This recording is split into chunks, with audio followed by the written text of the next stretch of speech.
All right, well, good morning and welcome. Hopefully we're having a good start to this snowy Thursday here in the great land of Minnesota. All right, before we start, does anyone have any good words? Anything you want to put in the chat? Anything to share? Any big highlights have happened?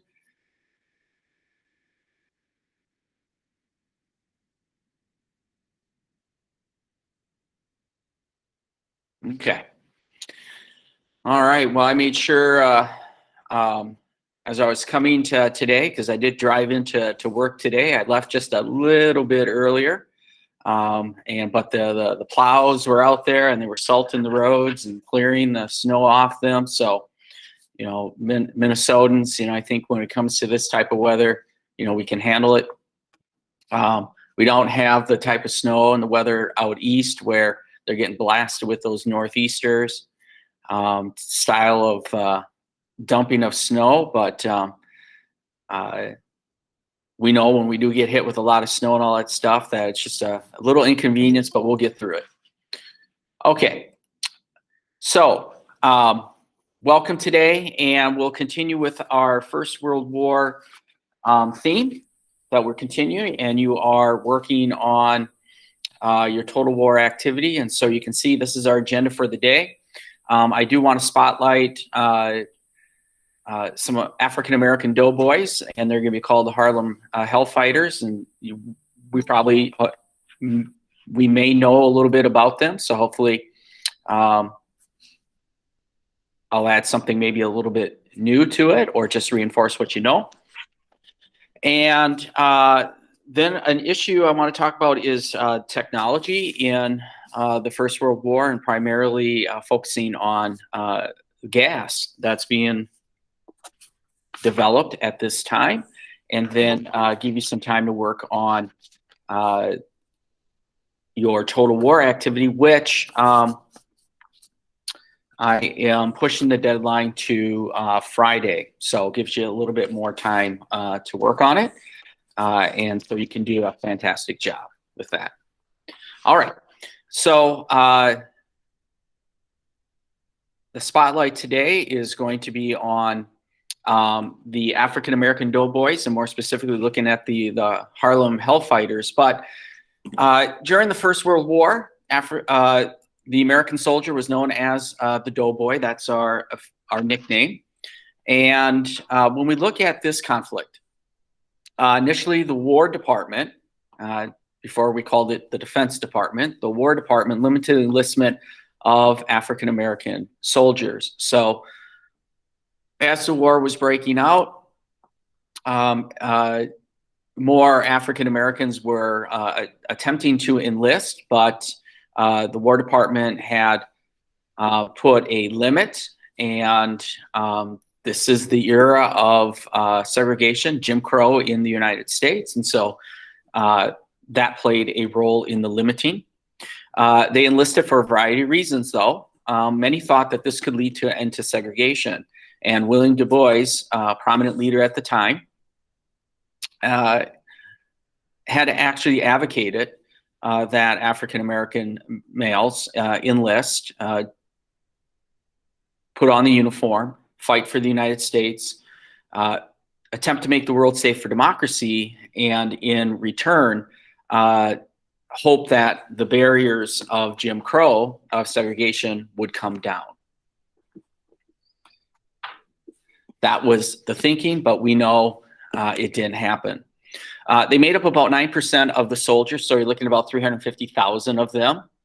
And not all of those 350,000, though, did get on a boat and go to Europe. And realistically, even a smaller percentage, as we can see, only 3% of them actually saw combat.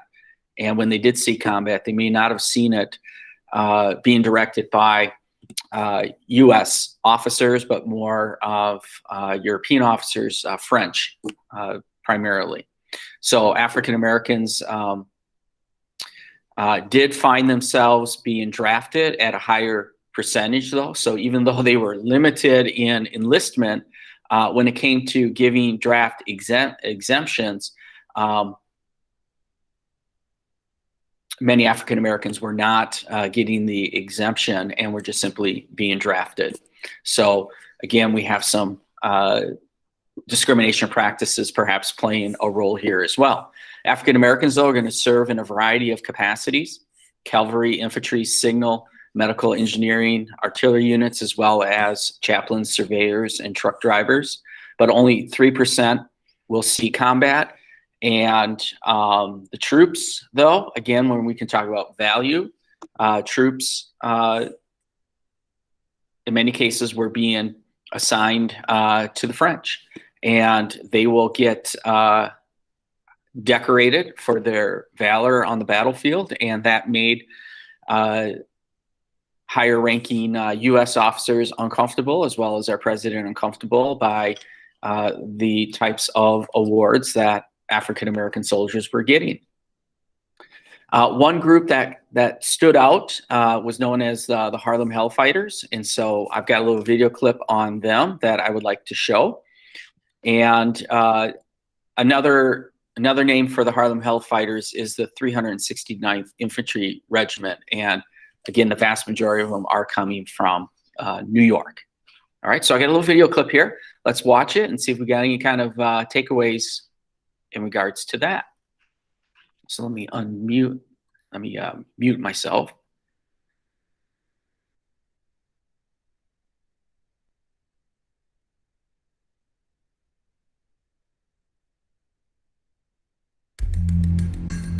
The Harlem Hellfighters was a regiment of New York National Guardsmen in the First World War. They were set up to fail by their own government. They were humiliated, degraded, eventually given to the French army as a throwaway, and they ended up coming home as one of the most decorated units in the entire U.S. Army. The Harlem Hellfighters are one of the most important regiments in American history. In World War I, they helped to establish to the entire world the power of black soldiers in the military. It was very difficult at that time for African Americans to get into the United States military because there was this perception that African Americans would not do well in battle. They had to overcome the prejudice of their own countrymen and yet also perform ably on the battlefield. Like so many units of African American descent, when they go overseas, they're not sure what they're going to do.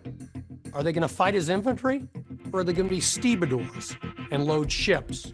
Or are they going to be labor units and cut wood? And so they're committed to labor duty, they're unloading ships, building latrines, those type of support services. And as you can imagine, these men have been trained and they're willing to fight, they're ready to fight, and this is stressful for them.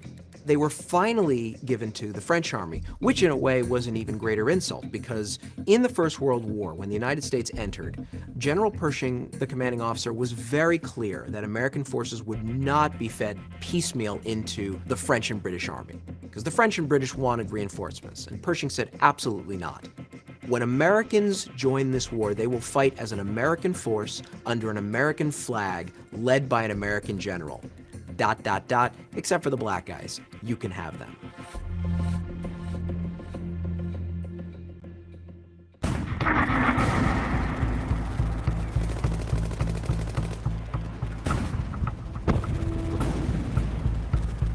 Henry Johnson is perhaps one of the most remarkable black military heroes in U.S. history. And he found himself in no man's land with Private Needham Roberts manning a listening post. And Needham Roberts hears click, click, click. And he realizes somebody's cutting the wire. It's potentially a German raid. And so Roberts is passing him grenades, and they line up these grenades, and the Germans actually do come across the lines. Roberts is hurt, and now Henry Johnson is left to defend their position and to stave off this attack. And then he makes the mistake of jamming a French cartridge into his American gun, and it no longer will work. And the Germans are on top of it.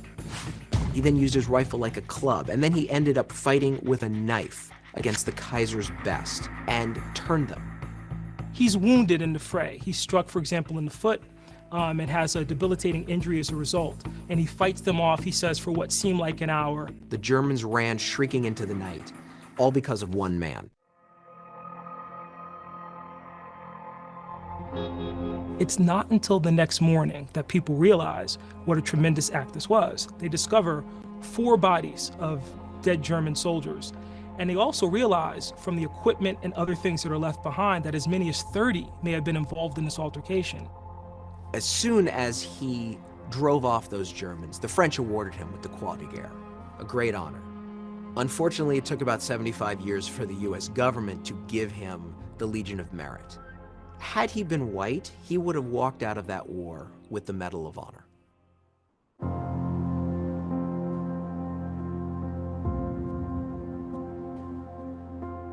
What was so shocking to me when I began to research the story of the Hellfighters was that after they had performed so magnificently in combat, the United States government actually sent a memorandum to the French government, essentially implementing Jim Crow, essentially saying, don't give them some notion that they are equals, because we don't want them taking that notion back to the United States and demanding equality.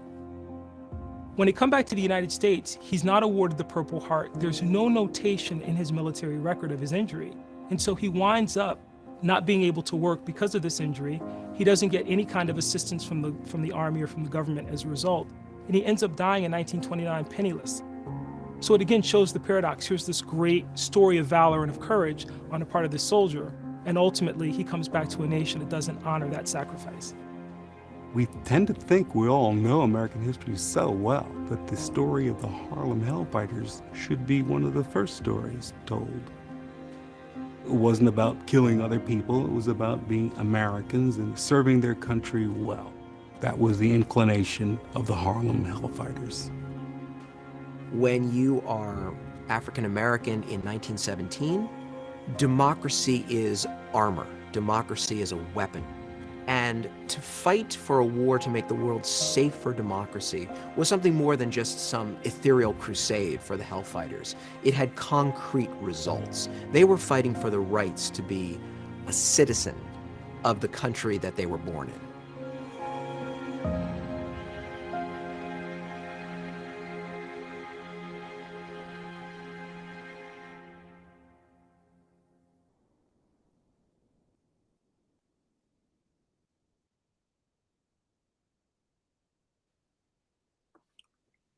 Okay, so there we go. We have a little clip there on the Harlem Hellfighters and a very decorated group of soldiers, and got their notoriety, or at least their recognition, much later than compared to maybe some of our other groups that performed in the First World War as well. So does anyone have any quick takeaways, thoughts about just that little clip, or anything in general about this particular topic here, the African American Doughboys?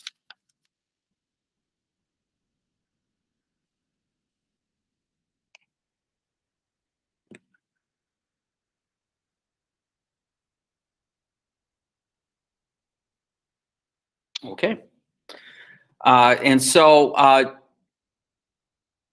when the African American Doughboys do come home, they find that Jim Crow and segregation remains, and will continue to remain for a number of years after this conflict. And another world war is going to happen. And during the Second World War, a campaign known as the Double Victory Campaign will go on to take down not only totalitarianism, but also Jim Crow at home. So themes and issues that came out in the First World War will continue into that Second World War, and ultimately become a catalyst for the civil rights movement that will occur at really begin in its phases during the Second World War, and really go full blown afterwards. Okay, so just something to think about. All right, another thing to think about is technology. And I have put into the chat a link to a Google form, and hopefully it works. And it is going to be about technology. And I want you to think a little bit about, there we go. Chemical weapons. So during the First World War, One thing that was happening here is development of a lot of new technology, weapons, and chemical weapons will be part of it. And there is a German scientist. His name is Fritz Haber. All right. Has anyone heard of Fritz Haber before?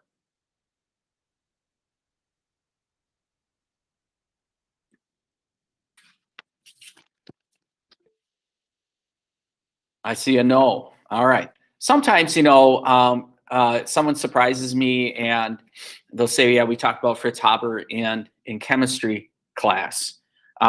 Fritz Haber is a German scientist, and he said that during peacetime, a scientist belongs to the world, but during wartime, he belongs to his country.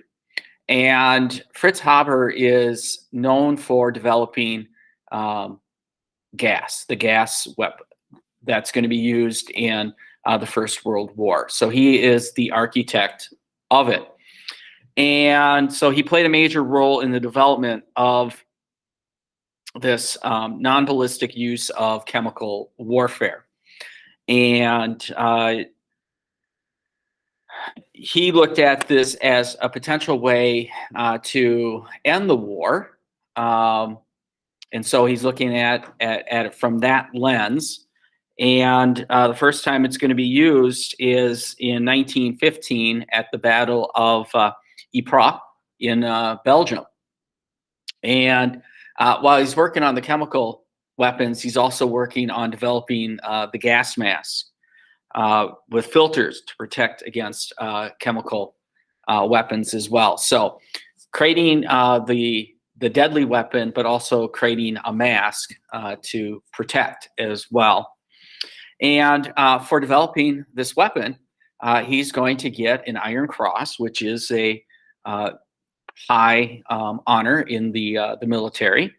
And he'll get the rank of captain, and he is going to be able to recruit a bunch of scientists to also be part of this. Now, he has a very influential friend, and his friend is Albert Einstein. And Albert Einstein is trying to tell him, this really isn't something that you want to do. You don't know about the long-term implications of this. All right. And so, but Fritz Haber is looking at, I'm in the moment here, and this is the war, and this is what the country is asking me to do. And so with that, he is also known for the Fritz or the Haber-Bosch process. All right. And the Haber-Bosch process is actually going to get him the Nobel Prize, not the Nobel Peace Prize, but the Nobel Prize in chemistry. And he receives the award in 1919. And this actually was used to make fertilizer, and it's mainly used in agriculture, and it's going to be used to help feed lots of people. So on one hand, he's the developer of the chemical weapon. On the other hand, he is creating the fertilizer. So my question to you, and it's on that Google form as well, and in a moment I'll show you it. But my thought, or a historian has thrown a thought out there. We should misjudge the scientist Fritz Haber seriously if we were to judge him only on his harvest. All right, so perhaps it's the chemical weapons. The stimulation of research and the advancement of young scholars become even more important to him than his own achievements. To what extent do you agree with Will Stoddard in terms of Haber's work with chemical weapons? Okay, and so let me get that form up. And again, I have in the chat the link as well.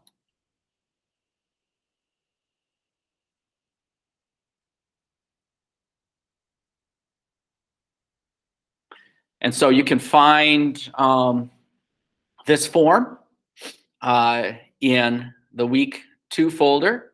It's right here. You need to fill it out, so it's not like it's optional. We're gonna take a few minutes right now, fill it out.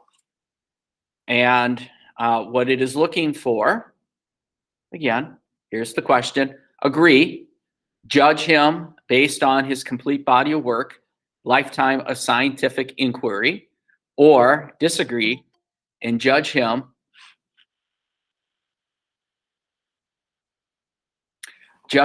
with chemical weapons.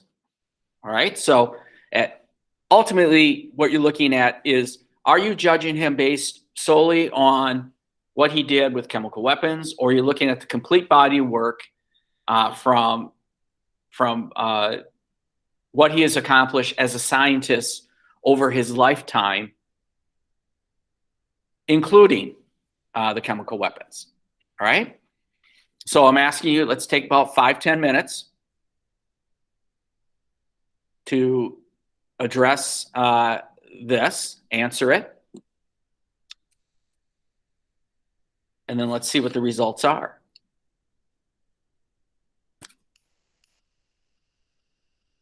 Any questions on what your expectations are at this point? If there are, raise your hand, put in the chat.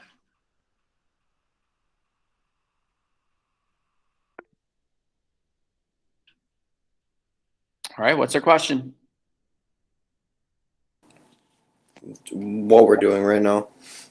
Okay, you are going to answer, you're going to go to the Google form that I have in the chat, or you can go to Schoology and find the Google form, which is in week 2, and it's the chemical weapons. And it's probably labeled, it should be labeled as technology right there. And if you open it up, you'll see that there's a Google form. Click on it and then respond to it. Okay?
So I just put the link back in there just in case if you couldn't find it, if just in case you just showed up.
All right. Looks like we're getting a few more in there.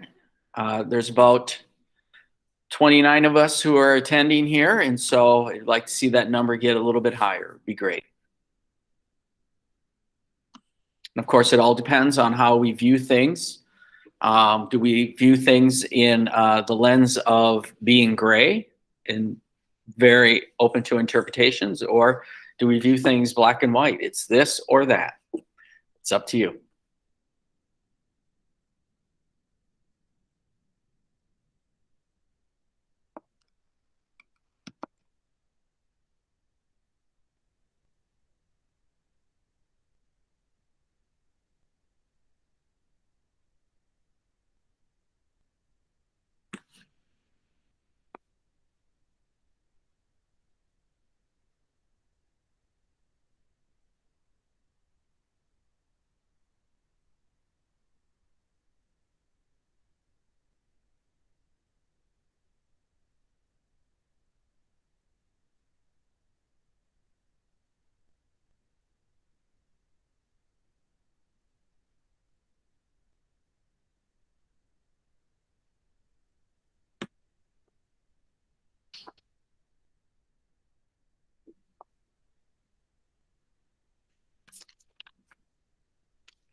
All right, let's take a couple more minutes here.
Okay, it looks like we stalled out a little bit here on the response, and so like to see a little bit more there.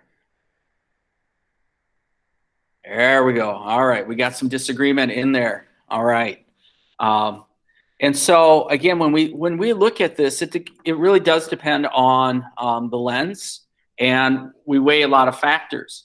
All right, and so when you look at a question like this, one of the factors is, are you looking at over the totalityness of one's career or one event?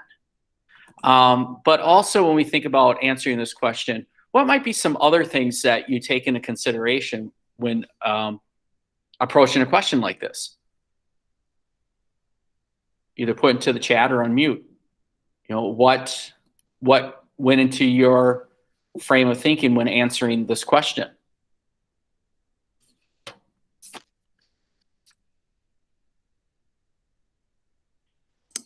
I kind of thought like, Oh, Hey, Joe. I kind of thought like, what would have happened if he didn't make this? You know, Okay. like how different would the world have been? Okay. All right. Had he been on the winning side, would he have been a hero? You're right. I mean, that's a good way to look at it too. Depends on the outcome.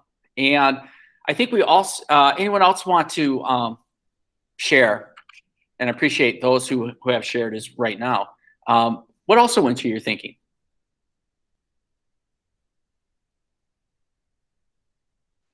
War and innovation kind of go hand in hand.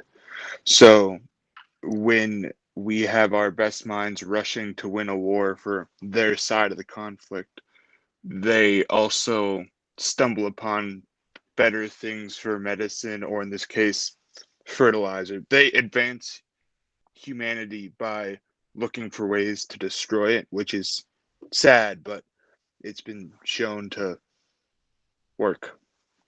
Okay, no, that's a good point. The idea of innovation and how you can turn what happened in a war into perhaps helping advance society as well. We can find examples in other conflicts as well that goes along with what you just said, Drew. That's a really good point. So yeah, there's a lot that goes into it. Now we also have to put it in context too. You know, Fritz Haber is working on this for the Germans. We know by the time the war comes to an end, other nations have this technology as well. Okay, so and when we think of the use of chemical weapons, the number of victims might have been small when you compare it to the number of casualties in this war, but the psychological effect that goes with it might in some ways have a bigger outcome, a bigger result than the chemicals in some ways. I mean, again, it's all a matter of perspective with that. And so do you look at him because of what he did at that time? All right. Again, like I had mentioned, Albert Einstein had kind of told him, you know, you might want to have some second thoughts about what you're doing.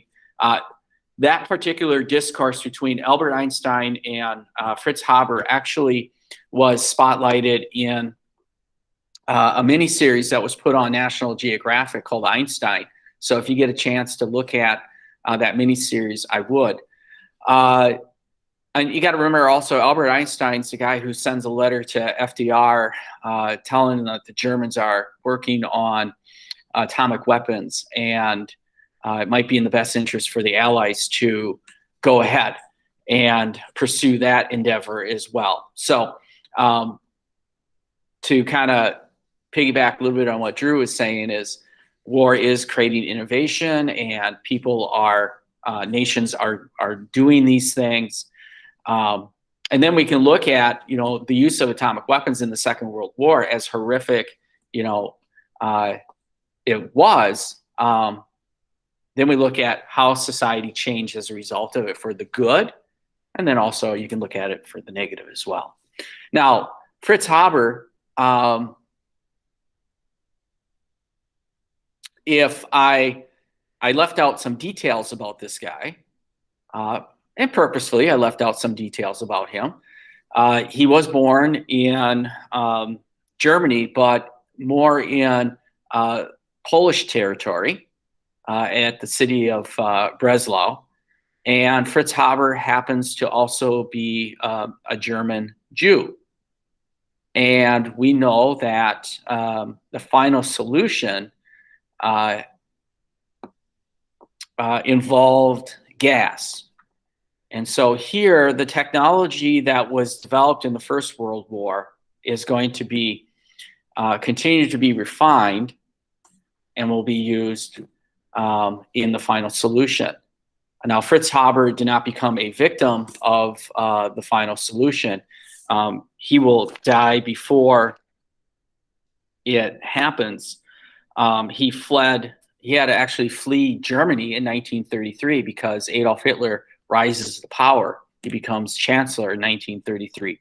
So here's a guy who dedicated himself to Germany in the First World War, got decorated, but because he is of a German Jew, he will not have a place in Nazi Germany, and he is actually forced to flee Germany, and he flees Germany and he goes to Switzerland, and he dies in Switzerland in 1934. So he is part of an innovation that will be used in the next war to eliminate Untermensch, which would include Jews in there. So, but again, if we look at overall, his work, his mentoring of scientists, the Haber-Bosch method of creating fertilizer used in agriculture, which can also be used in weaponry as well, but used in agriculture,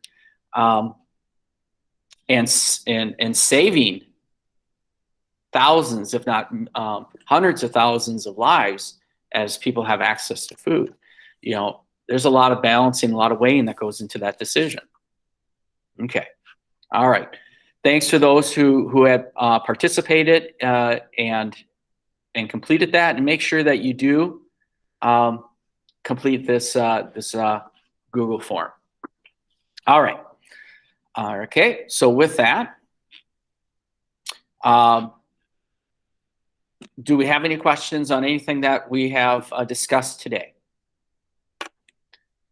Questions about the total war activity? It has been extended to Friday, 11:59 p.m.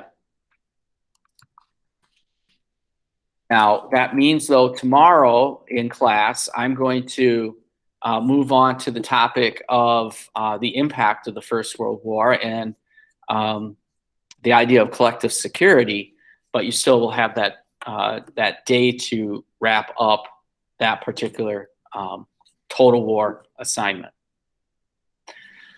Okay. Also, I said in a number of updates, perhaps sometime this week, I will talk about my plans of how to teach this course as we move away from the distant learning model into the hybrid model. We will have a staff meeting tomorrow, and hopefully at the staff meeting, I'll get a little bit more information of what administration feels our parameters should be. So I'm going to hold off on unveiling my master plan for how I'm going to teach the rest of this trimester in the hybrid model until that meeting, and get a little bit more concrete stuff from administration. Okay. So with that, I'll keep this Google Meet open for if people have questions, or if they just want to stay on and work on the total war activity, and then ask questions at that point. You go right ahead. If not, you are free to go and have a great snowy day.